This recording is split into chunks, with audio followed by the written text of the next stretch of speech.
Hi everyone, this is Dan, and this is Green Lantern New Dawn, not Emerald Twilight. So in this case, we are talking about Kyle Rayner. He's got his own kind of fan base behind him.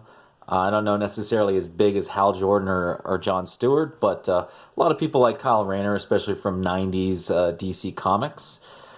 So I talked about Emerald Twilight in the last video about Green Lantern, and I don't think I need to repeat myself. I didn't like it. I thought it was completely unnecessary and ridiculous. And just in general, it was not necessarily hitting on Ron Marz or Darryl Banks. It was just a bad idea. Just really, really bad idea. Anyhow, now we're talking about Kyle Rayner, and what I will say about Kyle Rayner is that I actually like New Dawn. I actually like New Dawn quite a bit. And I like Kyle Rayner. I think he's an interesting character, and I understand what Ron Marz was attempting to do with Kyle Rayner. He's a very human Green Lantern. So we're starting off this comic. He's fighting some dude named Volt or Ohm, like Ohm. Yeah, his name is Ohm. Just a little too nerdy. And that's said from someone who actually works in the world that uses ohms.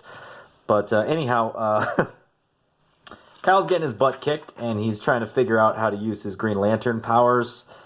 And we get a little bit of flashback to him talking to his girlfriend, Alex, about his newfound powers that he has. They kind of come up with a harebrained scheme where, like, hey, you work as a reporter, why don't I go and do heroic stuff, and then you take photos of me, kind of Peter Parker-esque, right? And then you get the first scoop because you get the best photos because you know I'm going to be doing the heroing stuff, right? It might be just his plan to get laid, but not a bad plan and not a bad looking girlfriend too. So kind of see you kind of get you easily tie in, or I should say you easily empathize and kind of feel Kyle Rayner out a bit if that makes sense. That I get what Ron Marz is doing. You immediately like, hey, yeah, Kyle's just like a regular dude like me. And there is a little bit too much 90s references here. It really dates this comic, like Nine Inch Nails, and then later on, him and Alex have a USC and a LA Raiders sweater on. It was like really weird. Anyhow, she wakes him up, tells him, hey, you got to fight this dude named Ohm. He goes to fight this dude named Ohm. Kind of gets his ass kicked for the most part, but eventually beats him down and defeats him and takes out the guy inside, is the hero, and get some questions from some people because everyone else is like, hey, you're the Green Lantern, right? You saved me a couple of years ago. And I'm like, he's like a wrong Green Lantern. No, I'll talk to you guys later. Anyhow, eventually they hang out and they talk about it, right? And they're kind of liking what's going on. Freaking, like, really, really Darryl Banks? Okay. We can tell where Darryl Banks is from. And Kyle decides to kind of differentiate after that experience getting the questions about the old Green Lantern. He decides to differentiate himself from Hal Jordan by coming up with a new costume. I actually like this a lot. I think this is I don't like the mask, but the rest of the costume is actually kind of dope. I'm not gonna lie. The mask is a little weird, especially the cheek covers right here. That's kind of odd, but the rest of it is dope. And I kind of like the idea of where they're going. That yeah, you want to differentiate him. You don't want him to you don't want Kyle Rayner to be discount Hal Jordan, right? You want to give him his own identity and his own background. So we go off and we get a little interlude back at the what is it, Slabside Island. This dickhole, Mongol, escapes, and he's after Superman and Green Lantern. This is the guy, by the way, who basically wrecked Hal Jordan's day. So we get some kind of messing around with Kyle and his girlfriend Alex. Really messing around. That's actually kind of funny. and right in the middle of him kind of testing out different aspects of his power, this guy is escaping from prison, and this piece of shit is also escaping from prison. We'll see him in a little bit. He escapes, and he's looking at he's trying to find Superman and Green Lantern. But Hal Jordan is no longer Green Lantern. He's now Parallax, doing some dickhead stuff somewhere else. Meanwhile, the only Green Lantern that's really out there is Kyle Rayner. And sure enough, Mongol shows up to fight Kyle Rayner. Kyle really doesn't stand a chance against Mongol in the early goings. And he's about to get his shit wrecked. Thankfully, you know, sorry, I had to do that. I'm not really a Superman fan, but that theme always gets in my head every time I see Superman. Superman comes to save the day, kind of gets the fight going. Interesting enough, very good writing. Superman doesn't dominate Mongol. It's actually a pretty good fight between the two. And it gives also a chance for Kyle Rayner to kind of jump in and help out, even though he gets his shit wrecked in a lot of this, right? Thankfully, Kyle Rayner comes up with a pretty funny idea to use the slam track train and freaking run over Mongol with the train. It's enough to knock him out, and Superman takes care of the rest. Superman also introduces himself and kind of is interested in trying to figure out who this guy is, because he's not Hal Jordan. He's a different Green Lantern. And he also mentions the Guardians, which Kyle Rayner is kind of confused about because he only met one Guardian, which was Ganthet. So we move off and we see some shady characters talking about a needing to capture Kyle Rayner, the last Green Lantern, and talking to this shady character who shows up as super strength, and it's Major Force. And this is where this storyline gets kind of controversial. So the crux of this issue, Forced Entry, is very simple. Kyle's coming back from a date with Alex, having a good time and whatnot. Major Force is going to go out and try and capture Kyle.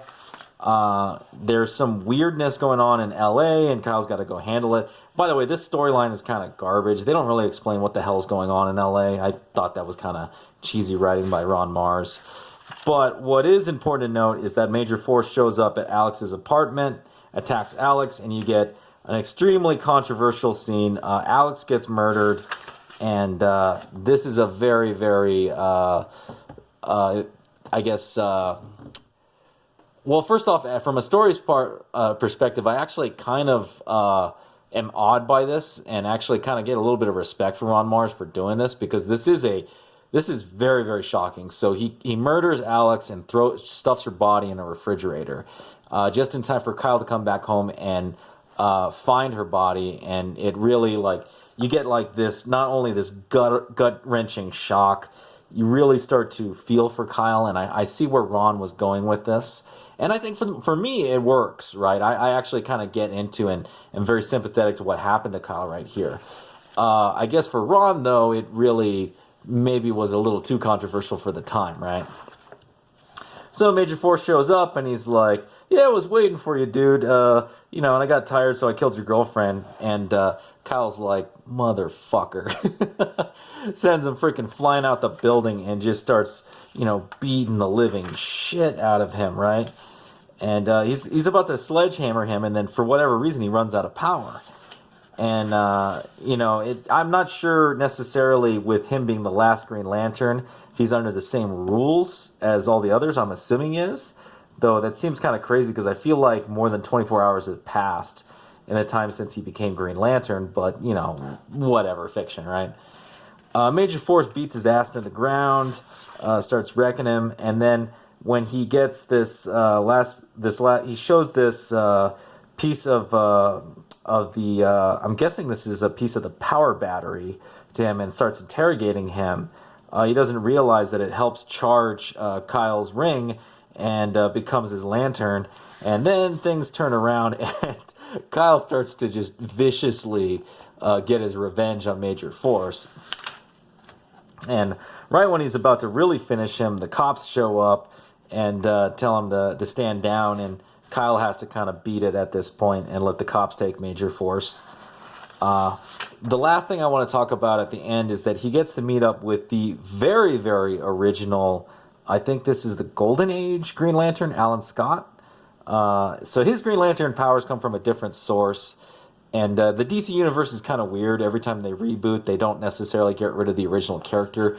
They just do some weird time multiverse warp that still allows that character to exist. I don't know. It's just, DC universe is really hard for me to understand sometimes. It gets really confusing. I'm reading Crisis on Infinite Earths, and it's a good story. It's just, it's actually, I have to kind of sit down and do some research, because I'm like, what the hell is going on? Anyhow, this guy explains to Kyle basically the origins of his power and what happened to Hal Jordan and the story of the Green Lantern Corps. Very interesting. I like the artwork here. The artwork here is fantastic. Very, very beautiful and a great recap. Even though this character has no reason to exist, but that's for another, discussion. But anyhow, you get a Lyso resolution. His girlfriend's dead. His life is completely turned upside down.